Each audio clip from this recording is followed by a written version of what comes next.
آج کے اس دور میں عقائد کی حفاظت، عقائد اہل سنت کا تحفظ بہت بڑا مسئلہ ہے،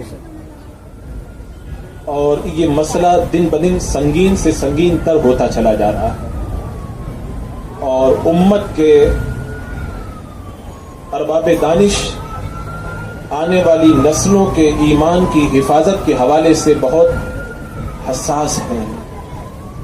حضور پیر پیراں میر میراں شاہ جیلاں سیدنا شیخ عبد القادر جیلانی رضی اللہ تعالیٰ عنہ نے اپنی ایک محفل میں تقریر فرماتے ہوئے ارشاد فرمایا کہ اے میرے مرید، ایمان لا، پھر علم حاصل کر، پھر اس پر عمل کر، پھر عمل کے اندر اخلاص پیدا کر۔ سبحان اللہ۔ آپ نے درجہ بدرجہ 4 چیزوں کو بیان فرمایا۔ پہلے ایمان پہ استقامت، اس کے بعد میں علم کا حصول، پھر علم پر عمل، پھر عمل کے اندر اخلاص۔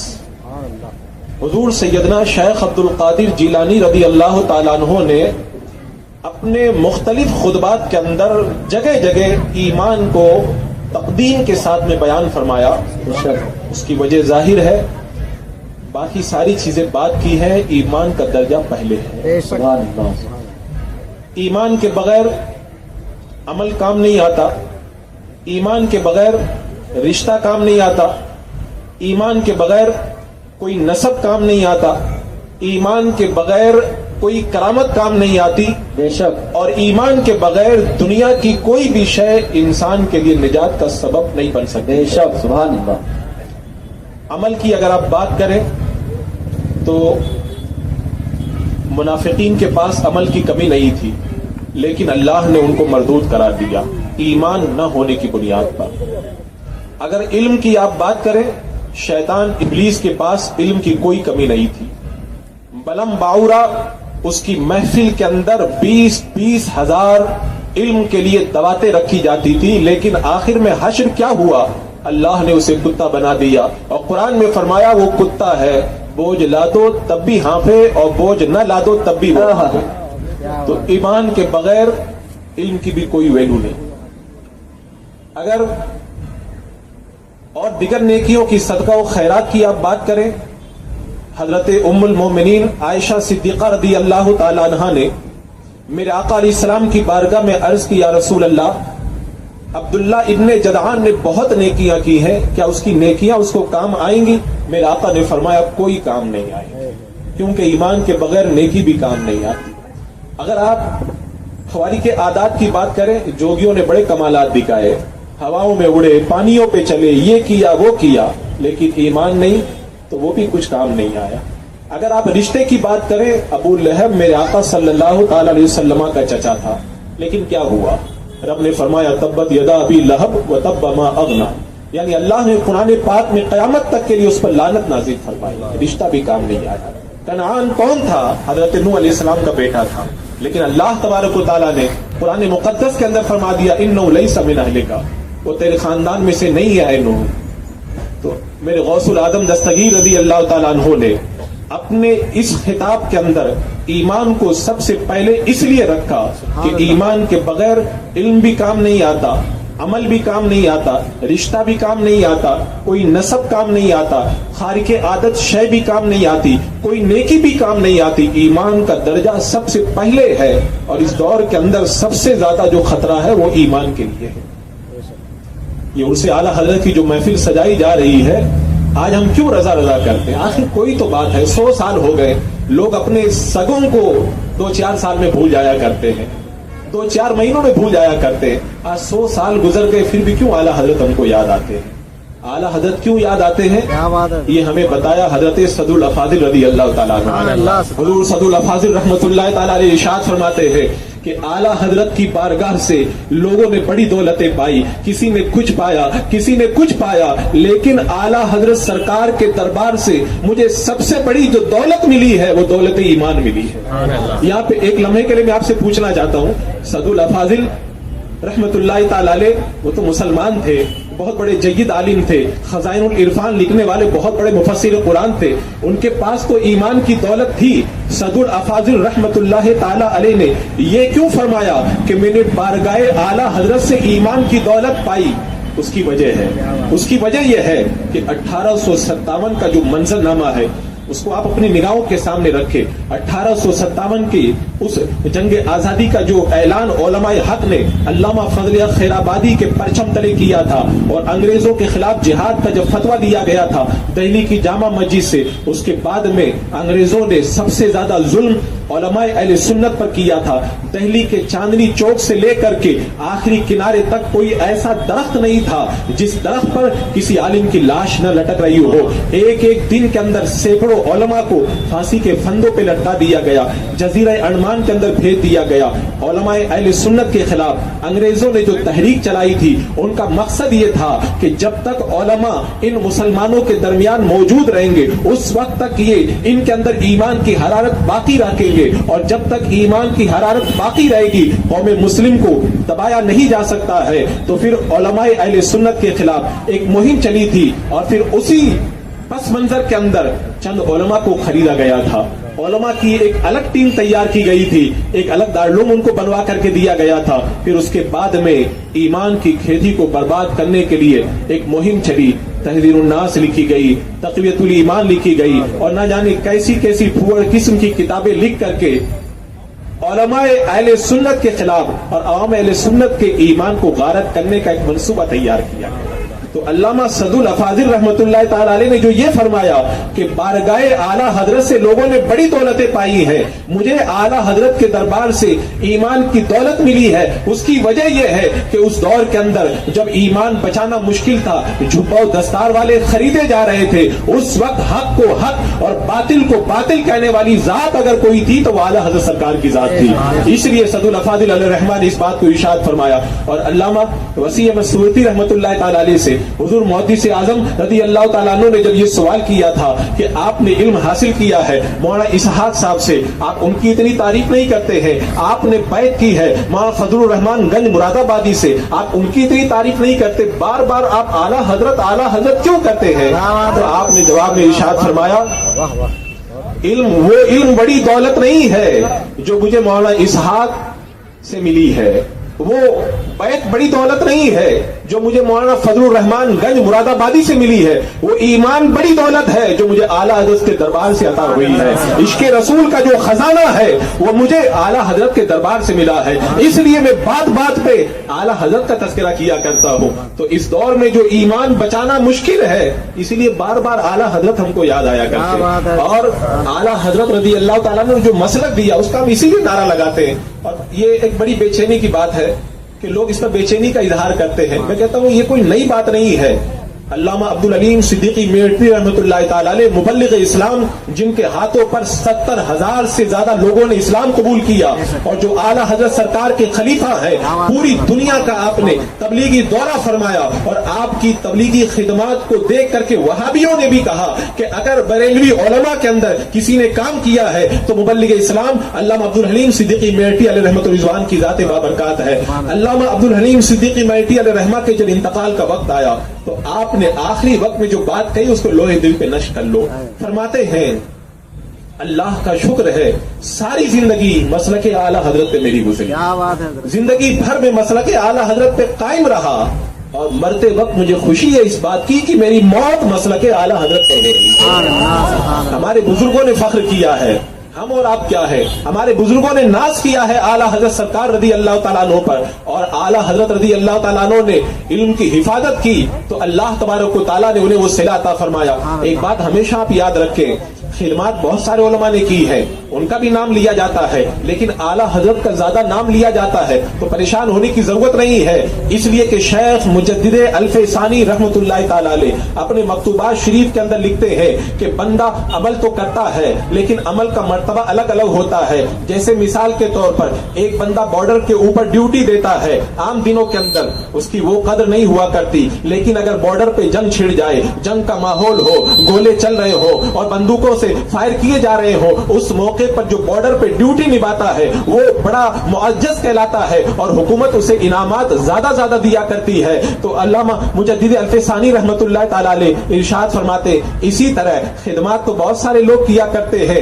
لیکن جب فتنوں کا دور ہو، ہر طرف فتنے پھیل جائیں اور ہر طرف سے جب حملہ ہو رہا ہو دین پر، اس وقت میں جو دین کی خدمت کرتا ہے اللہ تبارک و تعالیٰ اسے سب سے بڑا مرتبہ عطا فرماتا ہے۔ تو اعلیٰ حضرت سرکار رضی اللہ تعالیٰ عنہ کا زیادہ نام اس لیے لیا جاتا ہے کہ اعلیٰ حضرت نے جس دور کے اندر میدان تبلیغ کے اندر قدم رکھا اس وقت ایک فتنہ نہیں تھا، صلح کلیت کا فتنہ الگ تھا، قادیانی الگ نبوت کا دعویٰ کر کے بیٹھا ہوا تھا، ادھر وہابیہ الگ فتنہ اٹھائے ہوئے تھے، اہل حدیث کے نام سے الگ جو ہے غیر مقلدیت پھیلائی جا رہی تھی، اور گاندھیت کے نام سے ایک نیا مذہب جو ہے وہ ترتیب دینے کی کوشش کی جا رہی تھی، جس کے اندر سب کو گھال میل کیا جا رہا تھا۔ ان حالات کے اندر سیاست کے نام پر، معیشت کے نام پر، اقتصادیت کے نام پر، مذہب کے نام پر لوگوں کو خریدا جا رہا تھا، اور آگے ابوالکلام جیسے مولانا لوگوں کو بڑا کر کے قرآن و حدیث کی آیتیں پڑھ کر کے لوگوں کو گمراہ کیا جا رہا تھا۔ اس وقت میں جو اعلیٰ حضرت نے خدمت کی تو اعلیٰ حضرت کا نام آج لوگوں کی زبانوں کے اوپر جاری نظر آتا ہے۔ اعلیٰ تو خود فرماتے ہیں ایک شخص کا جب انتقال ہوا اس کو کسی نے خواب میں دیکھا، پوچھا کہ اللہ تبارک و تعالیٰ نے تمہارے ساتھ میں کیا کیا؟ کہا اللہ تبارک و تعالیٰ نے مجھے بخش دیا۔ کا علم کی بنیاد پر؟ کا نہیں۔ کا عمل کی بنیاد پر؟ کا نہیں۔ کیا کسی اور بنیاد پر؟ کہا اللہ تبارک و تعالیٰ نے مجھے صرف اس بنیاد پہ بخش دیا کہ جس طرح ایک کتے کو اپنے چرواہے کے ساتھ میں نسبت ہوا کرتی ہے، جب کوئی اس کی بکریوں پہ حملہ کرتا ہے تو کتا بھونک بھونک کر کے ان تمام بھیڑیوں کو بکریوں سے جدا کرتا ہے، تو اس کتے کی جو اس چرواہے کے ساتھ نسبت ہوتی ہے بس وہی نسبت کام آئی۔ میں ساری زندگی امت کے لوگوں کو فتنوں سے بچانے کے لیے ان کو چلا چلا کر کے گمراہوں سے ہوشیار کیا کرتا تھا، بس وہ یہ کتے والی نسبت کام آ گئی، اور اللہ تبارک و تعالیٰ نے اسی نسبت کی وجہ سے مجھے بخش دیا اور مجھے جنت عطا فرما دی ہے۔ تو اعلیٰ حضرت نے جس دور کے اندر یہ خدمت انجام دی، خود اعلیٰ حضرت فرماتے ہیں خدمت کرنا، ویسے اعلیٰ حضرت اگر چاہتے تو خانقاہ میں بیٹھ کر کے صرف پیری مریدی کرتے، اگر چاہتے تو زندگی بھر اپنی خانقاہ میں بیٹھ کر کے اوراد و وظائف کرتے، لیکن وہ پھر کیا ہوتا؟ صرف اپنی قبر کا اجالا ہوتا، اور اعلیٰ حضرت کو صرف اپنی قبر کا اجالا نہیں کرنا تھا، پوری امت کی قبر کو روشن کرنا تھا۔ اور اعلیٰ حضرت خود فرماتے ہیں کہ مزہ تو اس وقت ہے کہ سر اوکلی کے اندر ہو اور چاروں طرف سے مار پڑ رہی ہو، اس سے پوچھو کہ اس کے اوپر کیا گزرتی ہے۔ فرماتے اس دور کے اندر خدمت کا یہی حال ہے، جو بھی دین کی راہ میں آئے گا چاروں طرف سے اسے تانے برداشت کرنے پڑیں گے۔ تو اعلیٰ حضرت کا جو آج بار بار نام لیا جاتا ہے، 100 سال گزرنے کے بعد بھی ان کو یاد کیا جاتا ہے، اس کی وجہ وہی ہے کہ انہوں نے آج ہمارے ایمان کی حفاظت فرمائی۔ اور ایک بات میں اور بتاؤں کہ اعلیٰ حضرت رضی اللہ تعالیٰ عنہ کو آج تو اور زیادہ لوگ اہل اسلام سے زیادہ غیر ماننے کے لیے تیار نظر آتے ہیں، کیونکہ یہ سائنس کا دور ہے، سائنس ترقی کر رہی ہے، اور آپ کو یہ سن کر کے شاید حیرت ہوگی کہ اعلیٰ حضرت ایک بہت بڑے سائنسداں بھی تھے۔ بے شک بے شک، آپ فتاوی رضویہ شریف وغیرہ اٹھا کر کے پڑھے، اعلیٰ حضرت نے علم سائنس پر 125 کتابیں لکھی ہیں۔ آج بڑے سے بڑے سائنسداں کو آپ لے کر کے آ جائیں، کوئی شاید آپ کو ملے گا جس نے علم سائنس پر پوری زندگی گزارنے کے باوجود اتنی کتابیں لکھی ہو۔ اعلیٰ حضرت سرکار رضی اللہ تعالیٰ عنہ نے اپنی زندگی کے اندر علم سائنس کے اوپر 125 کتابیں لکھی۔ بچپن کے زمانے کے اندر اعلیٰ حضرت سرکار رضی اللہ تعالیٰ عنہ علم جیومیٹری پڑھ رہے تھے، آپ کے والد محترم علامہ نقی علی خان رحمۃ اللہ تعالیٰ علیہ نے دیکھا تو ارشاد فرمایا، اے بیٹے احمد رضا، اس کی طرف توجہ دینے کی ضرورت نہیں ہے، تم خدمت دین کی طرف توجہ دو، علم دین کی طرف توجہ دو، یہ سارے علوم بارگاہ رسالت مآب سے ایسے ہی عطا کر دیے جائیں گے۔ اللہ اکبر۔ اور پھر اعلیٰ حضرت سرکار کو مصطفیٰ جان رحمت کی بارگاہ سے علم سائنس اتنا زبردست عطا کیا گیا کہ آج سائنسداں جب اعلیٰ حضرت کی تحقیقات کو پڑھتا ہے تو وہ حیران رہ جاتا ہے۔ اعلیٰ حضرت رضی اللہ تعالیٰ عنہ کے زمانے کے اندر ایک اخبار کے اندر یہ خبر چھپی کہ البرٹ نے یہ اعلان کیا ہے کہ 17 دسمبر کو 1919 کے اندر جو ہے سورج 3 ستاروں کے مقابلے کے اندر آئے گا، اور تینوں ستارے اپنی کشش سے سورج کے اوپر دباؤ ڈالیں گے، سورج پسپا ہو جائے گا، اس کے نتیجے کے اندر بڑے زلزلے آئیں گے، بڑے طوفان آئیں گے اور بڑی تباہی مچے گی،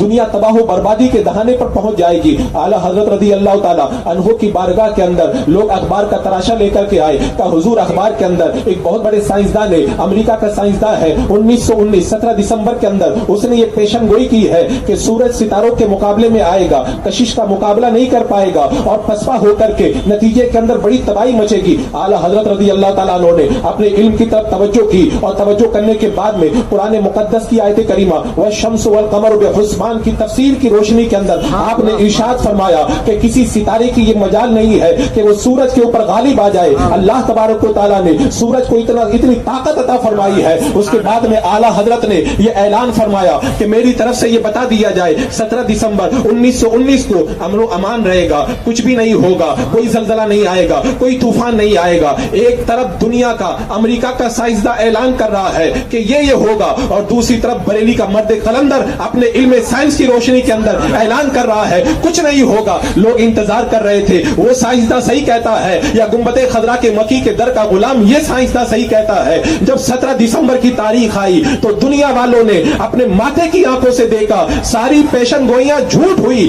صحیح وہی ہوا جو بریلی کے مرد قلندر نے فرمایا تھا. امن و امان رہا اور کائنات کے اندر کسی طرح کا کوئی زلزلہ بپا نہیں ہوا. اللہ اکبر. یہ تھا اعلیٰ حضرت سرکار کا علم سائنس کے اندر در.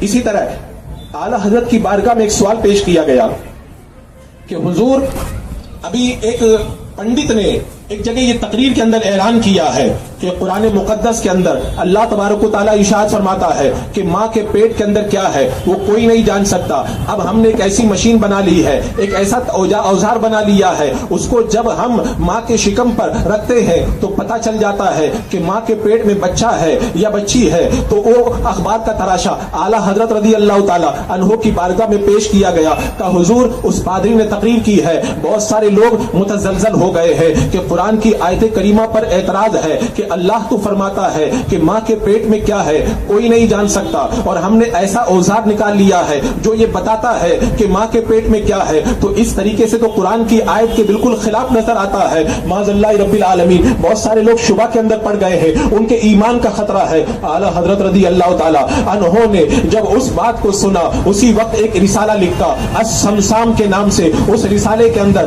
اعلیٰ حضرت رضی اللہ تعالیٰ عنہ نے الٹرا ساؤنڈ کے فارمولے کے اوپر تفصیلی گفتگو فرمائی اور فزیکل آپٹیکس کے فارمولے پر آپ نے تفصیلی دلائل کی روشنی میں کلام فرمایا. اور اس کے بعد میں اعلیٰ حضرت رضی اللہ تعالیٰ عنہ نے تحقیق کر کے یہ بتایا کہ ایسا آلہ بنایا جا سکتا ہے کہ اس طرح اس آلے کی شعائیں ماں کے رحم کے اندر پڑے اور اس طرح سے وہ شعائیں منعکس ہو کر کے جب شکم کے اندر جائے تو ماں کے پیٹ میں بچہ ہے یا بچی ہے وہ اس آئینے کے اندر دیکھا جا سکتا ہے. اعلیٰ حضرت نے الٹرا ساؤنڈ کا پورا فارمولا اس کے اندر پیش فرمایا, تھیوری کو پیش فرمایا. اور اس کے بعد میں آگے اعلیٰ حضرت ارشاد فرماتے ہیں وہ پادری قرآن کی آیت کا مطلب نہیں سمجھ سکا. قرآن نے یہ کہا ہے ماں کے پیٹ میں کیا ہے, ماں فی الارحام, یعنی جو کچھ ماں کے پیٹ میں ہے خدا کے سوا کوئی نہیں جانتا ہے. اس کا مطلب وہ یہ سمجھا کہ بچہ ہے یا بچی اس نادان کو کیا معلوم ہے. اس نے تو ایک ایسی چھوٹی سی آلیہ بنا لی ہے جو صرف بچہ اور بچی کا تعین کر سکتی ہے. لیکن میرے رب نے قرآن مقدس میں جو یہ فرمایا کہ ماں کے پیٹ میں کیا ہے اس سے صرف اتنا مراد نہیں ہے, اس سے مکمل علم مراد ہے. یعنی اس کا معنی یہ ہے کہ ماں کے شکم کے اندر جو پانی کا قطرہ جاتا ہے وہ کس کیفیت میں جاتا ہے, کیسے وہ بستہ خون بنتا ہے, پھر کیسے گوشت کا لترا بنتا ہے, پھر کیسے اس سے صورت بنائی جاتی ہے, پھر صورت بننے کے بعد میں کیسے رگیں آتی ہیں, کیسے ہڈیاں بنتی ہیں, کیسے پورا انسان اندر تیار ہوتا ہے. اور اس کے بعد میں ماں کے پیٹ کے اندر وہ کتنی مرتبہ سانس لیتا ہے, کتنی مرتبہ کروڑ بدلتا ہے, کب اس کا جگر حرکت کرتا ہے, کب اس کا دل کیسی حرکت کرتا ہے. اعلیٰ حضرت لکھتے چلے گئے, ایسا لگ رہا تھا کہ گنبد خضرا کی مکی سی بارگاہ سے فیضان ہو رہا ہے اور اعلیٰ حضرت کا قلم چل رہا ہے. آخر میں اعلیٰ حضرت سرکار فرماتے ہیں ایک چھوٹی سی آلیہ بنا کر کے ایک چیز کو جاننے کر کے علم کا دعویٰ کرنے والے ان کی حیثیت یہی ہے جیسے کوئی مینڈک اپنے منہ کے اندر پانی کا قطرہ لے کر سمندر کا مقابلہ کرنے کے لیے چلے. اللہ اکبر. تو ان تمام علوم کی روشنی میں اعلیٰ حضرت نے ثابت کیا کہ قرآن کا فرمان اپنی جگہ حق ہے, الٹرا ساؤنڈ کا فارمولا وہ اپنی جگہ ہے. اللہ اکبر کبیرہ. اسی طرح اعلیٰ حضرت سرکار کو علم سائنس کے اندر کتنی زبردست مہارت تھی اس کا اندازہ آپ اس بات سے لگائیں. آج ایٹم کا زمانہ ہے, لوگ ایٹم پہ غور کر رہے ہیں. اور اعلیٰ حضرت کے زمانے سے پہلے بھی ایٹم کے بارے میں بڑے اختلافات تھے. لوگ ایٹم کو نہیں مانتے تھے. پرانے جو سائنسداں ہیں وہ ایٹم کا انکار کرتے تھے. اعلیٰ حضرت رضی اللہ تعالیٰ عنہ نے قرآن مقدس کی آیت کریمہ وَمَزَّقْنَاهُمْ كُلَّ مُمَزَّقٍ، اللہ تبارک و تعالیٰ ارشاد فرماتا ہے ہم ہر چیز کے خوب خوب ٹکڑے کر دیتے ہیں. اس آیت کریمہ کی روشنی کے اندر اعلیٰ حضرت سرکار نے ایٹم کو ثابت کیا اور ایٹم پر تفصیلی گفتگو فرما کر کے یہ بتا دیا کہ آنے والے سائنسدانوں تم ایٹم بعد میں بناؤ گے. بریلی کا مرد قلندر 100 سال پہلے ہی ایٹم کو قرآن مقدس سے ثابت کرتا ہوا نظر آ رہا ہے. اسی طرح اعلیٰ حضرت رضی اللہ تعالیٰ عنہ کی بارگاہ میں ایک جو آواز کا آلہ بنایا گیا تھا اس کے بارے میں سوال پیش ہوا.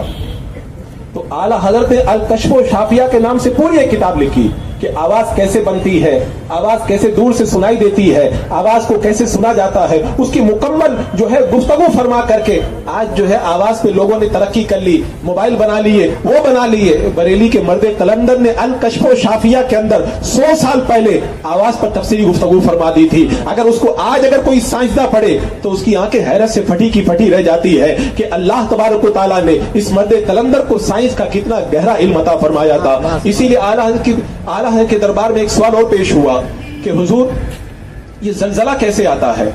یہ خالی سائنس کا شعبہ مانا جاتا ہے. تو سائنسداں تو یہ کہتے ہیں کہ زمین کے اندر آتشی مادہ جب جمع ہو جاتا ہے تو زلزلہ آ جاتا ہے. اعلیٰ حضرت نے فرمایا زلزلہ کے 3 اسباب ہیں. ایک حقیقی سبب ہے, وہ ہے اللہ کی مرضی, وہ جب چاہتا ہے تب زلزلہ آتا ہے.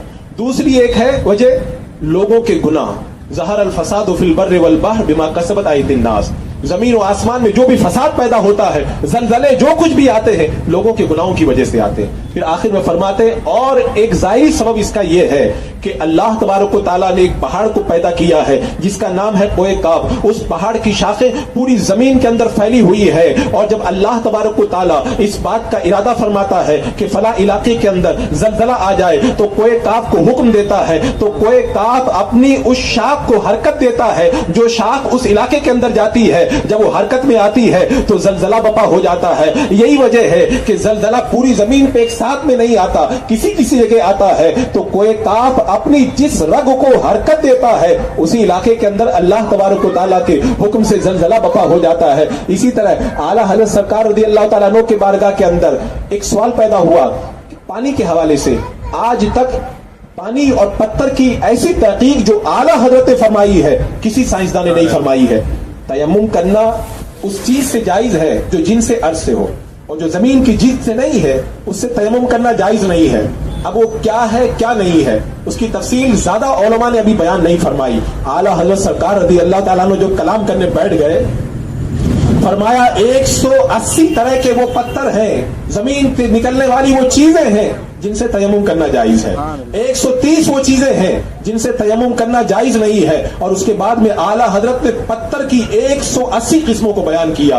آپ آج دنیا میں گھومنے نکل جائیں, کون آپ کو سائنسداں ملے گا جو پتھر کی 180 قسموں کے بارے میں جانتا ہو؟ میں آپ سے پوچھنا چاہتا ہوں اعلیٰ حضرت رضی اللہ تعالیٰ عنہ کئی پتھروں کی تحقیق کرنے کے لیے کانوں میں تو نہیں گئے تھے, جنگلات میں تو نہیں گئے تھے, پہاڑی علاقے پہ تو نہیں گئے تھے. یہ سب علم اعلیٰ حضرت کو کہاں سے ملے؟ وہیں سے ملے جہاں سے آپ کے والد محترم نے فرمایا تھا احمد رضا ان کی طرف توجہ دینے کی ضرورت نہیں ہے, بارگاہ مصطفیٰ سے یہ علوم تم کو ایسے ہی عطا کر دیے جائیں گے. اچھا ایک بات یہ بھی ہے اعلیٰ حضرت کو بارگاہ مصطفیٰ سے علوم عطا کیے گئے.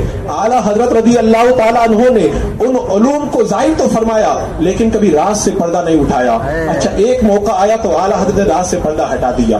وہ موقع یہ آیا کہ اعلیٰ حضرت سرکار رضی اللہ تعالیٰ عنہ جب دوسری مرتبہ حج کے لیے تشریف لے گئے اور علم غیب کا مسئلہ چھڑا ہوا تھا الدولۃ المکیہ کے نام سے, اعلیٰ حضرت رضی اللہ تعالیٰ عنہ نے جب وہاں پہ کتاب کو تحریر فرمایا, آپ کتاب لکھ کر کے نعرے رسالت, شہزادے حضور بدر ملت, مفکر ملت حضرت علامہ جمال الدین صاحب قبلہ, حضرت علامہ مفتی جمال الدین صاحب قبلہ صدیقی, علماء اہل سنت,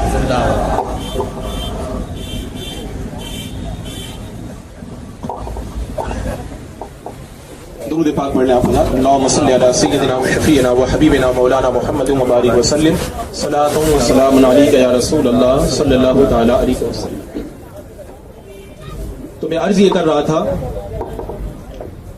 کہ اعلیٰ حضرت سرکار کو یہ سارے علوم کسی یونیورسٹی میں جا کر کے نہیں حاصل ہوئے. یہ بارگاہ مصطفیٰ جان رحمت صلی اللہ تعالی علیہ وسلم سے حاصل ہوئی. اور اعلیٰ حضرت کی یہ عادت تھی کہ رات سے آپ جلدی پردہ ہٹایا نہیں کرتے, لیکن ایک بار بات آ گئی تو اعلیٰ حضرت نے رات سے پردہ ہٹا دیا. ہوا یہ تھا کہ جب دوسرے حج کے موقع پر اعلیٰ حضرت سرکار رضی اللہ تعالیٰ عنہ نے الدولۃ المکیہ لکھی اور حج سے آپ دوبارہ پھر بریلی شریف تشریف لے آئے, اور علامہ ضیاء الدین مدنی رحمت اللہ تعالی علیہ سے فرمایا کہ اس کتاب پر علماء مکہ و مدینہ کی تقریضات حاصل کر لینا. علامہ ضیاء الدین مدنی رحمت اللہ تعالی علیہ جب تقریضات لے کر کے بریلی شریف اعلیٰ حضرت کے دربار میں پہنچے اور اعلیٰ حضرت کی بارگاہ میں جانے کے بعد میں عرض کیا, حضور جب میں نے الدولۃ المکیہ بالمادۃ الغیبیہ کو وہاں کے علماء کے سامنے پیش کیا اور میں نے اس کتاب پر تقریض لکھوانے کے لیے جب میں نے ارادہ کیا تو علماء کہہ رہے ہیں حیرت کی بات ہے, مصنف سفر کے اندر تھا, مصنف کو گردے جگر کا درد تھا, بخار کے عالم کے اندر تھا, 8.5 گھنٹے کے اندر مصنف نے اتنی مدلل کتاب کیسے لکھ دی؟ نہ کتابیں ساتھ میں ہے, مصنف بیمار بھی ہے, مصنف سفر کے اندر بھی ہے, بات سمجھ میں نہیں آتی. علماء مکہ مدینہ حیران ہے, وہ مان نہیں پا رہے ہیں کہ کیسے اعلیٰ حضرت سرکار نے اتنے کم وقت کے اندر اتنی مدلل کتاب کو لکھ دیا.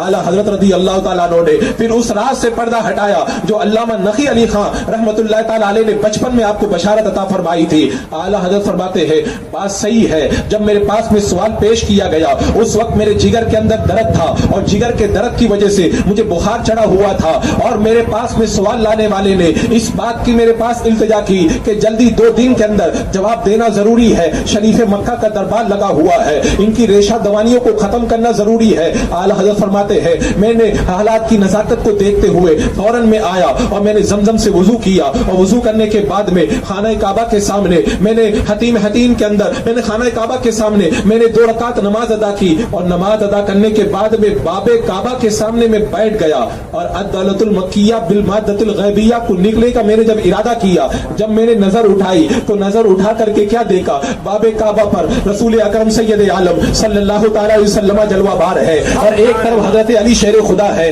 دوسری طرف حضور سیدنا غوث العظم دستگیر رضی اللہ تعالیٰ عنہ ہے. وہ فرماتے چلے جا رہے تھے اور میں لکھتا چلا جا رہا تھا, لکھ میں رہا تھا اور سب فرمان ان کا تھا. اس طرح میں نے ان چند گھنٹوں کے اندر الدولۃ المکیہ کو لکھ کر کے پیش کر دیا. تو اعلیٰ حضرت سرکار کے والد نے جو فرمایا تھا احمد رضا اس کی طرف توجہ دینے کی ضرورت نہیں ہے, بارگاہ مصطفیٰ سے یہ علوم تمہیں ایسے ہی عطا ہو جائیں گے. یہ سب فیضان تھا میرے آقا صلی اللہ تعالی علیہ وسلم کا, اور جو بھی ان پہ فدا ہوتا ہے وہ گنبد خضرا کے مکین ایسے ہی اس کو نوازا کرتے ہیں. تو میں عرض یہ کر رہا تھا کہ اعلیٰ حضرت سرکار کے علم سائنس کے اندر نظر کتنی گہری تھی. اسی طرح علم توقیت کا معاملہ لے لیجئے, اعلیٰ حضرت بدایوں شریف تشریف لے گئے, فجر کی نماز کی امامت کے لیے مصلی امامت پہ کھڑے ہوئے. علامہ شاہ عبد القادر بدایونی رحمت اللہ تعالی علیہ فجر کی نماز کے اندر آپ کے پیچھے اقتدا کے اندر ہے. اعلیٰ حضرت سرکار نے بڑی لمبی قرات فرمائی. جب لمبی قرات فرمائی لوگوں کے اندر بے چینی پیدا ہو گئی, کہیں ایسا تو نہیں کہ سورج نکل آیا ہے. اعلیٰ حضرت سرکار نے جب سلام پھیرا شاہ عبد القادر بدایونی علیہ رحمہ کے چہرے پر جب حیرت کے آثار دیکھے, اعلیٰ حضرت نے پوچھا تو انہوں نے عرض کیا حضور لگتا وقت زیادہ ہو گیا. اعلیٰ حضرت سرکار نے بغیر گھڑی دیکھے ہوئے فرمایا ابھی سورج نکلنے میں 3 منٹ 48 سیکنڈ باقی ہے. اللہ اکبر کبیرہ. جس کو اللہ تبارک و تعالیٰ نے علم توقیت میں اتنی مہارت عطا فرمائی ہو, جو آسمان کو دیکھ کے سیکنڈ تک بتا دیتا ہو, اس کے علم کا کیا پار ہوگا. یہی وجہ ہے اعلیٰ حضرت نے خوش تو کہیں پر پی ایچ ڈی نہیں کی, لیکن آج اعلیٰ حضرت پر پی ایچ ڈی اور ایم فل کرنے والوں کی تعداد 100 سے زیادہ ہو چکی ہے. آج لوگ اعلیٰ حضرت پہ پی ایچ ڈی کر رہے ہیں. اعلیٰ حضرت نے جو علوم اور جو جوائز لٹائے ہیں, علامہ ظفر الدین بہاری رحمت اللہ تعالی علیہ فرماتے ہیں ایک شاہ جی سے میری ملاقات ہو گئی. علم العادات کے اندر جو مربع بننے کا جو نقش ہوتا ہے اس کے بارے میں انہوں نے کہا کہ میں 16 طریقوں سے بڑھتا ہوں. آپ نے فرمایا کہ میں 1000 سے زیادہ طریقوں سے پھل لیتا ہوں. کہا تم نے اتنا علم کہاں سے حاصل کیا؟ کہا میرے استاد اعلیٰ حضرت تو 2300 طریقوں سے پھل لیا کرتے. جب اس نے سنا تو اس کی حیرت کی کوئی انتہا نہ رہی. کہاں میں 16 پہ ناز کر رہا تھا اور کہاں بریلی کے مرد تلنگت وہ اللہ تبارک و تعالیٰ نے اتنا کمال عطا فرمایا ہے کہ وہ 2300 طریقوں سے نقش مربع کو بھل لیا کرتے ہیں. اعلیٰ حضرت کے زمانے کے اندر جب سحری کا مسئلہ پیش آیا اور کئی جنتریاں آپ کی بارگاہ کے اندر پیش کی گئی تو آپ نے ان جنتریوں پر جب تحقیق کی تو ارشاد فرمایا کچھ جنتریاں تو ایسی ہیں جن کے مطابق سحری کا وقت ختم ہونے سے پہلے ہی ختم کروا دیا جاتا ہے، اور کچھ جنتریاں ایسی ہیں جن کے مطابق سحری کا وقت ختم ہو جاتا ہے پھر بھی جو ہے لوگوں کے کھانا پینا جاری رہتا ہے، اور یہی حال افطار کا ہے۔ اعلیٰ حضرت رضی اللہ تعالیٰ عنہ نے اپنے علم توقیت کی روشنی کے اندر ایک ایسا نقشہ پیش فرمایا جو شریعت مطہرہ کے مقدس طریقے کے صحیح اور مطابق تھا۔ یہ اعلیٰ حضرت رضی اللہ تعالیٰ عنہ کو اللہ تبارک و تعالیٰ نے کمال عطا فرمایا تھا۔ آپ کے علم سائنس کے بارے میں کیا اور تفصیل سے گفتگو کروں، اعلیٰ حضرت رضی اللہ تعالیٰ عنہ بارگاہ مصطفیٰ کے ایسے فیضان یافتہ تھے کہ 100 سال گزرنے کے باوجود بھی آج لوگ رضا کرتے ہوئے نظر آتے ہیں، اور سب سے بڑی وجہ جو میں نے بتائی وہی ہے کہ اعلیٰ حضرت نے جو لوگوں کے ایمان کی حفاظت کی اس کی وجہ سے آج وہ لوگوں کے دلوں کے اندر دھڑکتے ہوئے نظر آتے ہیں۔ اور آپ کو معلوم ہے کہ ایمان کی حفاظت کا مسئلہ جو ہے وہ ایسے حالات کے اندر بڑا گمبھیر ہو جایا کرتا ہے، اور اس کے بعد میں عرس اعلیٰ حضرت کے عنوان کے تحت جو دوسرا عنوان دیا گیا ہے اصلاح معاشرہ، اس پر بھی میں چند باتیں پیش کر دوں تاکہ جو ہے جلسہ کرانے والوں کا مقصد جو ہے وہ حاصل ہو جائے۔ میں نے جو خطبے کے بعد آیت کریمہ پڑھی ہے، اللہ تبارک و تعالیٰ ارشاد فرماتا ہے ظہر الفساد فی البر والبحر بما کسبت ایدی الناس، خشکی اور تری میں جو بھی فساد ہوتا ہے وہ لوگوں کے گناہوں کی وجہ سے ہوتا ہے۔ آج امت مسلمہ تعلیمی اعتبار سے پسماندگی کا شکار ہے، اخلاقی اعتبار سے پسماندگی کا شکار ہے۔ آج آپ دیکھیں روحانیت آج ہماری شکستہ نظر آ رہی ہے، آج ہماری مذہبی حالت شکستہ نظر آ رہی ہے، ان ساری بلاؤں کی ایک ہی وجہ ہے ہمارے گناہ۔ اگر ہم گناہ کرنا چھوڑ دیں تو اللہ تبارک و تعالیٰ اپنی رحمت کی چھتریاں ہم گنہگاروں کے اوپر تان دے گا۔ حضرت ثوبان رضی اللہ تعالیٰ نے ارشاد فرماتے ہیں آقا کریم صلی اللہ تعالیٰ علیہ وسلم کی بارگاہ میں صحابہ کرام حاضر تھے، میرے آقا صلی اللہ تعالیٰ علیہ وسلم نے ارشاد فرمایا ایک زمانہ ایسا آئے گا دنیا کی ساری قومیں مسلمانوں پہ ایسے ٹوٹ پڑیں گی جیسے کھانے والے دسترخوان کے اوپر ٹوٹ پڑتے ہیں۔ صحابہ کرام نے عرض کی یا رسول اللہ کیا اس وقت ہم تعداد کے اندر کم ہو جائیں گے؟ میرے آقا صلی اللہ تعالیٰ علیہ وسلم نے ارشاد فرمایا نہیں، اس وقت میری امت کی تعداد سیلاب کے کوڑا کرکٹ کی طرح ہوگی۔ اور اللہ کے رسول علیہ الصلوۃ والسلام سے جب صحابہ نے پوچھا یا رسول اللہ پھر امت کی تباہی اور بربادی کی وجہ کیا ہوگی؟ میرے آقا نے فرمایا موت سے ڈریں گے اور دنیا سے پیار کرنے لگ جائیں گے۔ عزیزان مکرم، آج ہم نے دنیا کی محبت کے اندر اپنے رب کو ناراض کرنا شروع کر دیا، گناہوں کا بازار گرم کیا، تو میرے آقا کا فرمان صحیح ہوا، دنیا کی ساری قومیں آج ہمارے اوپر ٹوٹ پڑی۔ اللہ تبارک و تعالیٰ بڑی قدرت والا ہے، اپنے محبوب کی امت کو کبھی بھی پریشانی میں نہیں چھوڑے گا، لیکن آخر وجہ کیا ہے آج ہم پریشانی کا شکار ہے؟ وہ پروردگار عالم جو نمرود کو مچھر سے مروا دے، فرعون کو دریا کے اندر ڈبو دے، شداد کو نیست و نابود کر دے، اور جو پروردگار عالم بڑی بڑی قوموں کو آندھیوں سے ہلاک کر دے، طوفان سے ہلاک کر دے، وہ پروردگار عالم اس امت کی مدد کیوں نہیں فرمائے گا؟ وہ ضرور فرماتا مدد، لیکن آج ہم نے اپنے گناہوں کے بازار کو گرم کر کے اپنے رب کی ناراضگی کو مول لے لیا۔ ہمیں یہ تو فکر ہے کہ دنیا والے ناراض نہیں ہونے چاہیے، لیکن اس بات کی کوئی فکر نہیں ہے کہ اللہ ناراض ہے کہ اللہ ہم سے راضی ہے۔ عزیزان مکرم، آج کی اس محفل کے اندر یہ پیغام میں آپ کے حوالے کر کے جانا چاہتا ہوں کہ اس محفل کے اندر آپ حضرات کو یہ تہیہ کر کے اٹھنا ہے کہ اصلاح معاشرہ کانفرنس جب منعقد کی گئی ہے، آج سے ہم اپنی اصلاح کے لیے کم سے کم ایک قدم آگے ضرور بڑھائیں گے۔ آج ہم اپنے بچوں کو انجینئر بناتے ہیں، ڈاکٹر بناتے ہیں، سب کچھ بناتے ہیں، لیکن اپنے بچوں کو ہم نمازی کیوں نہیں بناتے؟ جو بنانا چاہیے وہ ہم نہیں بناتے۔ حضرت عبداللہ ابن عباس رضی اللہ تعالیٰ عنہ جب آپ کی آنکھ کے اندر تکلیف ہوئی تو ڈاکٹر نے آپ کی آنکھ کا جب علاج کیا تو کہا کہ آپ کو 1-2 وقت کی نماز چھوڑنا پڑے گا، کیونکہ آپ اس وقت تک اپنی آنکھ کو پانی نہیں لگا سکتے، آپ حرکت نہیں کر سکتے۔ حضرت عبداللہ ابن عباس رضی اللہ تعالیٰ عنہ نے فرمایا ساری زندگی اندھا رہنا تو گوارا ہے، لیکن ایک نماز چھوٹ جائے یہ مجھے گوارا نہیں ہے۔ اللہ اکبر۔ اور محمد ابن سیری کہتے ہیں اگر مجھ سے یہ کہا جائے کہ یا تو جنت میں چلے جاؤ یا 2 رکعت نماز پڑھ لو تو میں جنت میں جانے کے بجائے 2 رکعت نماز پڑھنا پسند کروں گا۔ یہ ہمارے اسلاف کا طریقہ تھا. اور آج ہمارا اور آپ کا طریقہ کیا ہے؟ آج ہماری آنکھیں گندی ہیں, آج ہمارے فکر و خیال گندے ہیں, آج ہم مسجدوں سے دور نظر آ رہے ہیں, اور انہی کے پاداش کے اندر آج مصیبت و آلام کے جو مصائب و آلام کے پہاڑ ہیں آج ہمارے اوپر ٹوٹ پڑے ہیں. آج جن لبوں پہ درود ہونا چاہیے ان کے اوپر دانے نظر آ رہے ہیں, اور جن لبوں پہ حلال ہونا چاہیے آج انہی ہونٹوں پہ ہم شراب کے جام لگا رہے ہیں. اللہ اکبر. آپ کو شاید اس بات کا احساس نہیں ہے, آپ سمجھتے کہ مسلمان ہیں کچھ بھی کریں آخر تو بخشش ہو جائے گی, لیکن اس بات کا خیال رکھیں اگر گناہوں کی کثرت ہوئی تو موت کے وقت ایمان بچانا مشکل ہے.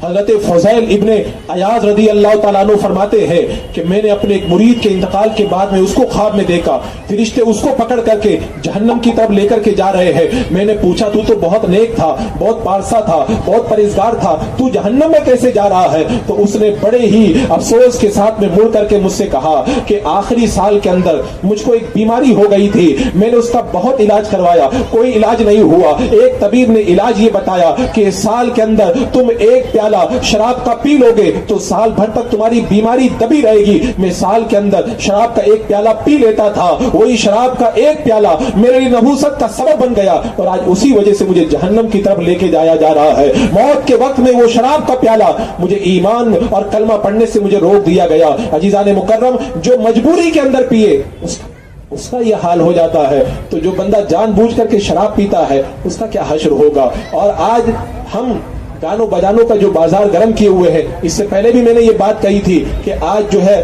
31st نائٹ کے نام پر, ویلنٹائن ڈے کے نام پر اور مختلف فنکشنوں کے نام پر ایک بہت بڑا طوفان برپا کیا گیا ہے. میں آپ سے اس محفل کے اندر یہ بات کہنا چاہوں گا کہ یورپ کے اندر شراب سال بھر تک پی جاتی ہے, وہاں پر ناچ گانا سال بھر تک ہوتا ہے, یورپ کی سرزمین کے اوپر عیاشیاں سال بھر تک ہوتی ہے, لیکن آخر یہ 31st نائٹ کے اندر آخر اس کو کیوں منایا جاتا ہے؟ شراب تو وہ سال بھر تک پیتے ہیں, گانا وہ سال بھر تک گاتے ہیں, عیاشی وہ سال بھر تک کرتے ہیں, تو پھر 31st نائٹ کے نام سے یا ویلنٹائن ڈے کے نام سے یا مختلف فنکشنوں کے نام سے یہ سب بلائیں کیوں رائج کی گئی ہے؟ اس کی وجہ میں آپ کو بتاتا ہوں. یورپ کے پادریوں کی جو میٹنگ ہوئی تھی اس کے اندر یہ طے ہوا تھا کہ امت مسلمہ کو برائیوں کی طرف لانے کے لیے کیا کیا جائے.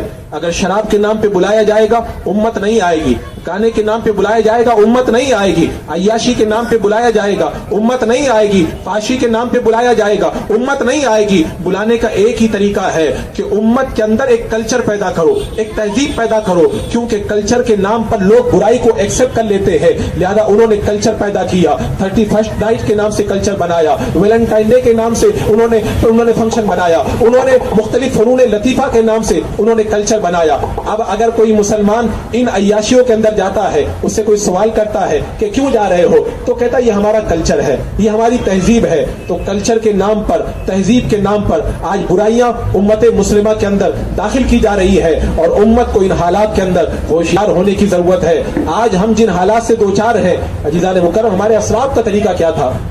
ہمارے اسلاف کا طریقہ یہ تھا کہ جب ملک شام فتح ہوا اور ملک شام کے اندر مسلمانوں کی فوجیں جب داخل ہو رہی تھی, تو وہاں کے عیسائیوں نے ایک مشورہ دیا تھا کہ مسلمان ملک جیت چکے ہیں, اب ان پر قابو پانے کا ایک ہی طریقہ ہے, جب شہر کے اندر مسلمان داخل ہو تو شہر کے اندر حسین و جمیل عورتوں کو کھڑا کر دیا جائے. جب مسلمان اندر آئیں گے, حسین و جمیل عورتوں کو جب دیکھیں گے تو ان میں مگن ہو جائیں گے, تو ان کے اوپر حملہ کر دینا. جب ملک شام کے اندر مسلمانوں کی فوجیں جب داخل ہو رہی تھی, اندر داخل ہوتے وقت سپہ سالار کی جب نظر پڑی, حسین و جمیل عورتیں شہر کے دروازوں پہ کھڑی ہے. امیر المومنین نے اعلان کر دیا, قل للمؤمنین یغضوا من ابصارہم, اے مسلمانوں آج تمہارا امتحان ہے. اللہ تبارک و تعالی قرآن مقدس میں ارشاد فرماتا ہے, اے مومنوں اپنی نگاہوں کو جھکا کر کے رکھو. سارے مسلمانوں نے اپنی نگاہوں کو جھکا لیا اور نگاہیں جھکا کر کے شہر سے گزر گئے. کسی مسلمان نے اپنی نظر کو اٹھا کر کے نہ دیکھا. وہ پاکیزگی اللہ تبارک و تعالی نے ان کو عطا فرمائی تھی, تو امت مسلمہ سرخروئی کا شکار تھی اور آج پسپائی کا شکار ہے. عزیزان مکرم, یہ لوگ, بہت سارے لوگ کہہ دیتے ہیں کہ کیا کرے شیطان بہکا دیتا ہے. ایک بات ہمیشہ یاد رکھے, شیطان اس وقت بہکاتا ہے جب آپ ارادہ بناتے ہیں. جب تک آپ ارادہ نہیں بناتے شیطان کچھ نہیں کر سکتا ہے. ایک عابد کو جب ایک حسینہ نے اپنے محل کے اندر بند کر کے گناہ کی دعوت دی تھی, اس عابد نے یہی کہا تھا مجھے وضو کرنے کے لیے بالا خانے پہ چڑھا دو.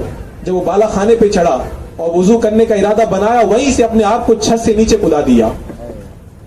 ابلیس سے کسی نے پوچھا کہ جب وہ زنا سے بچنے کے لیے چھت سے کود رہا تھا تم نے بہکایا کیوں نہیں؟ کہا میرا بس ان پہ چلتا ہے جو ارادہ بناتے، جو اپنی جان قربان کرنے کے لیے تیار ہو جائیں گناہ سے بچنے کے لیے، ان پر میرا قابو نہیں چلا کرتا ہے۔ تو بندہ جب اپنے ارادوں کو مضبوط کرتا ہے تو شیطان کا قابو پھر ان بندوں کے اوپر نہیں چلا کرتا ہے۔ آج ضرورت ہے کہ ہم اپنے آپ کو ان مشکل حالات کے اندر پورے طور کے اوپر نیکی کے لیے آمادہ کریں۔ آنے والا وقت بڑا مشکل ہے اور مشکل سے مشکل تر ہوتا چلا جا رہا ہے، اور جیسے حالات پیدا ہو رہے ہیں ان حالات کے اندر عمل اور ایمان دونوں کے لیے بڑے خطرات ہیں۔ اگر آج ہم بیدار نہیں ہوئے تو آنے والے وقت کے اندر پھر ہمیں فتنے ہی بیدار کریں گے، ہمیں مصیبتیں ہی بیدار کریں گی، اور رب کا عذاب ہی ہمیں بیدار کرے گا۔ رب کا یہ فیصلہ ہے اگر تم رائے راست پہ نہیں آؤ گے تو پھر میں تمہیں فنا کر کے تمہاری جگہ دوسری قوم لاؤں گا۔ بغداد کی تاریخ دیکھ لو، جب بغداد والے نہ مانے اللہ نے ہلاکو خان کو مسلط کیا اور ساری قوم کو تباہ و برباد کر دیا، اور پھر ہلاکو خان کی فوج کو اللہ نے ایمان کی دولت عطا فرمائی ہے۔ آیا یورش تاتار کے افسانے سے پاسباں مل گئے کعبے کو صنم خانے سے، تو قدرت اپنا دستور پورا کر کے رہے گی۔ اس سے پہلے ہمیں سمجھ جانا چاہیے اللہ رب قدیر ہمیں ایمان کی حفاظت اور اعمال صالحہ کی توفیق عطا فرمائے۔ وما علینا الا